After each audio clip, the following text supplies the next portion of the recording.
تو خلاصہ یہ کہ دلائل سے یہ بات ثابت ہوتی ہے، تمام کے تمام دلائل سے، کہ زنا کی جو سزا ہے شادی شدہ مرد اور شادی شدہ عورت کے لیے وہ رجم ہے۔ نہ اس کے اندر کوئی فساد فی الارض کا کوئی بات اس کے اندر پائی جاتی ہے، نہ اس کے اندر اڈے چلانے والی عورتوں کا کوئی ذکر ہے، اس کے اندر تو سیدھا سیدھا ایک حکم بیان فرمایا ہے اور اس پر عمل ہوا ہے صحابہ کرام کا اور آپ صلی اللہ علیہ وسلم کا۔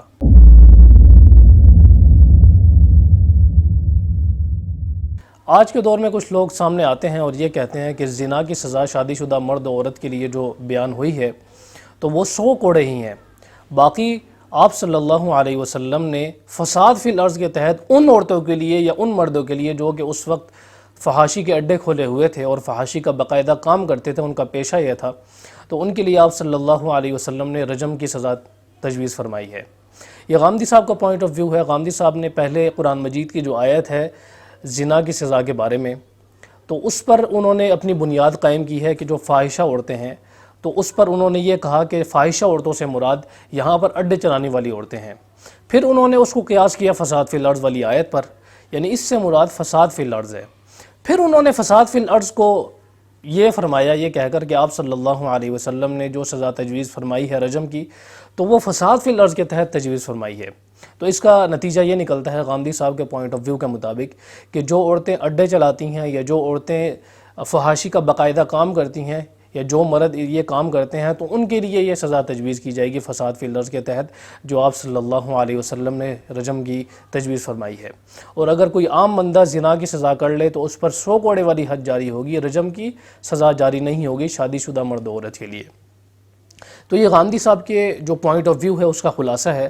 اب ہم وہ ساری آیات پیش کرتے ہیں اور وہ حدیثیں پیش کرتے ہیں اور آپ صلی اللہ علیہ وسلم کا عمل پیش کرتے ہیں، صحابہ کا عمل پیش کرتے ہیں اور غامدی صاحب کے دلائل کا جائزہ لیتے ہیں۔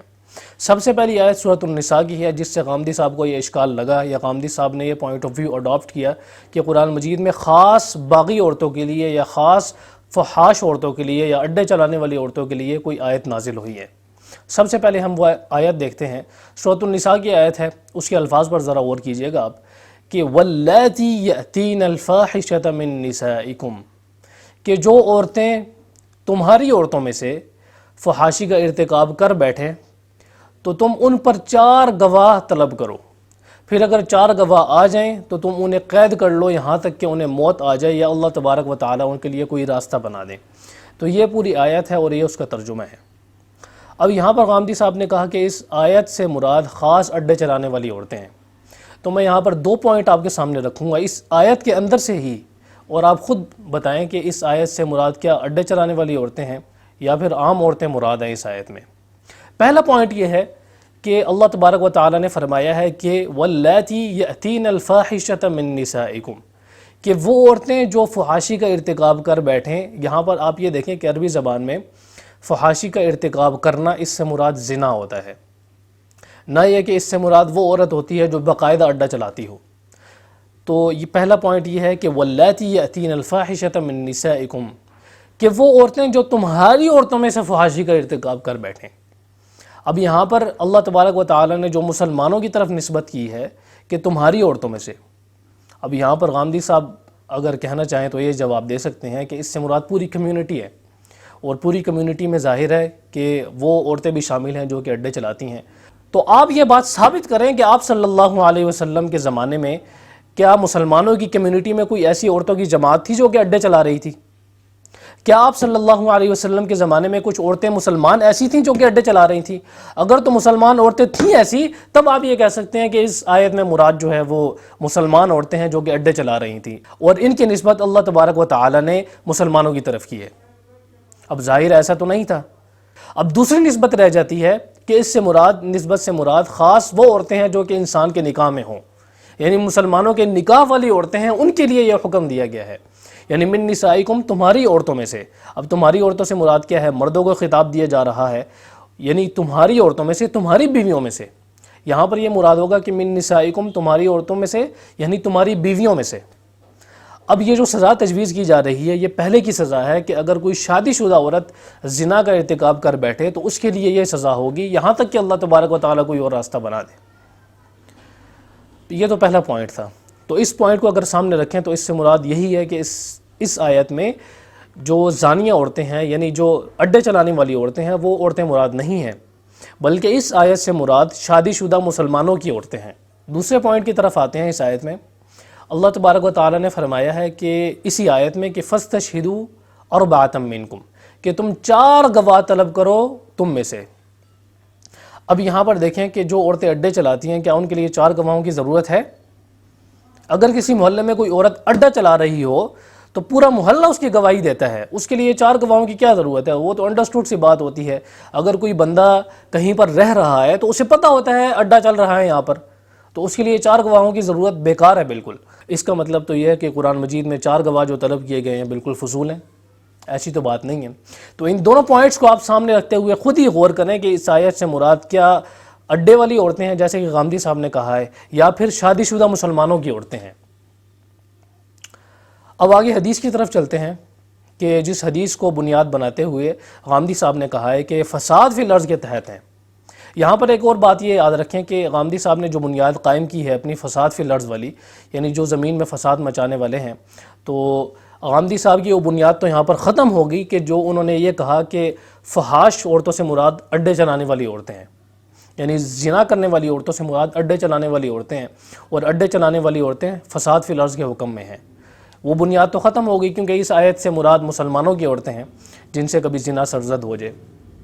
اب آگے حدیث کی طرف آتے ہیں۔ صحیح مسلم کی روایت ہے، اس میں آپ صلی اللہ علیہ وسلم نے فرمایا ہے کہ اللہ تبارک و تعالیٰ نے راستہ نکال دیا ہے ان عورتوں کے لیے کہ جن کے بارے میں حکم نازل فرمایا تھا قرآن مجید میں، اور ان کے لیے کیا راستہ نکالا ہے کہ جو غیر شادی شدہ عورتیں ہیں یا غیر شادی شدہ مرد ہے اس کو 100 کوڑے لگائے جائیں گے، اور جو شادی شدہ مرد یا شادی شدہ عورت ہے ان کو رجم کیا جائے گا۔ صحیح مسلم کی روایت ہے۔ اب غامدی صاحب نے کہا ہے کہ آپ صلی اللہ علیہ وسلم نے اپنے زمانے میں فحاش عورتوں کا اطلاق، یعنی فحاشی کرنے والی جو عورتیں تھیں ان کی سزا بیان فرمائی۔ آپ صلی اللہ علیہ وسلم نے فساد فی الارض کا اطلاق فرمایا۔ غامدی صاحب نے یہ بات میزان میں لکھی ہے اپنی کتاب میں۔ تو اب اس سے آپ یہ بات سمجھیں کہ غامدی صاحب نے یہ بات جو کی ہے اس کے لیے کوئی دلیل بھی ہے یا نہیں ہے۔ آپ صلی اللہ علیہ وسلم کی مراد کو جب آپ یہاں پر اس کا تعین کر رہے ہیں تو اس کے لیے کوئی دلیل ہونی چاہیے کہ آپ صلی اللہ علیہ وسلم نے اس کا جو اطلاق کی ہے وہ ان عورتوں پر کیا ہے جو کہ اڈے چلانے والی عورتیں ہیں۔ نہ اس کی کوئی دلیل ہے، نہ اس کا سر ہے، نہ اس کا کوئی پیر ہے، نہ قرآن مجید میں اس کی کوئی دلیل ہے، نہ حدیث میں اس کا ذکر ہے کہ آپ صلی اللہ علیہ وسلم نے اس وجہ سے کیا ہے۔ تو پھر اپنی طرف سے کوئی دعویٰ کر بیٹھے کہ آپ صلی اللہ علیہ وسلم نے اس طرح فرمایا ہے، یہ تو میں بھی اٹھ کے بات کہہ دوں کہ آپ صلی اللہ علیہ وسلم نے یہ کام اس لیے کیا ہے، یہ تو ایسی بات نہیں ہے۔ یا تو آپ کوئی کانٹیکسٹ لے کے آئیں یا ٹیکسٹ لے کے آئیں۔ نہ اس سلسلے میں کوئی کانٹیکسٹ ہے نہ ٹیکسٹ ہے جو اس بات کو پروو کرے کہ آپ صلی اللہ علیہ وسلم نے فساد فی الارض کے تحت جو زنا کرنے والی عورتیں ہیں ان کی یہ سزا تجویز کی ہو۔ ایسی تو بات نہیں ہے۔ جہاں تک وہ اس آیت کا سوال ہے تو اس آیت کا جواب ہم پہلے دے چکے ہیں۔ اب آتے ہیں نبی صلی اللہ علیہ وسلم کے عمل کی طرف۔ نبی صلی اللہ علیہ وسلم کا اگر آپ عمل اٹھا کر دیکھیں تو آپ صلی اللہ علیہ وسلم نے جو سزائیں دی ہیں رجم کی، صحیح بخاری میں آتا ہے حضرت معاذ بن مالک رضی اللہ تعالیٰ عنہ کو سزا آپ صلی اللہ علیہ وسلم نے دی ہے۔ اسی طرح 2-3 اور عورتیں ایسی ہیں کہ جنہیں آپ صلی اللہ علیہ وسلم نے رجم کی سزا دی ہے۔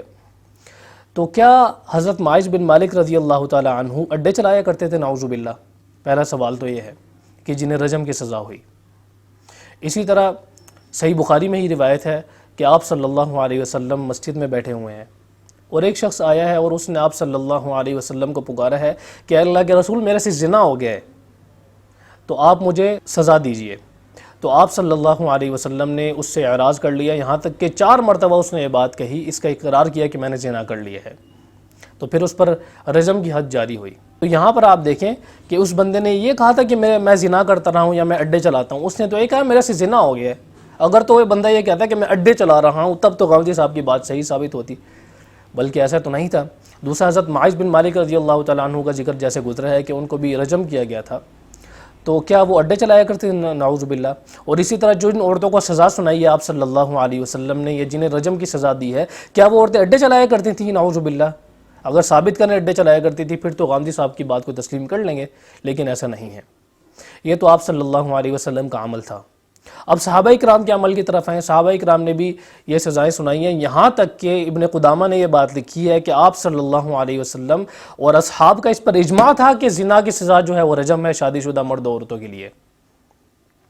اب بتائیں آپ کہ صحابہ کا اجماع جس چیز پر ہو چکا ہے، آپ صلی اللہ علیہ وسلم کا عمل جس چیز پر ہے اور جس چیز پر قرآن مجید کی آیت بتلا رہی ہے اور آپ صلی اللہ علیہ وسلم اس آیت کا تعین بھی کر رہے ہیں، تو اس بارے میں پھر آ کر یہ بات کہہ دینا ہے کہ یہ اس طرح نہیں ہے بلکہ یہ اڈے چلانے والی عورتوں کے لیے ہے، تو یہ بات کہاں سے درست ہو جائے گی؟ یہ بات تو درست تسلیم نہیں کی جائے گی۔ پھر آئیں فقہا کی طرف۔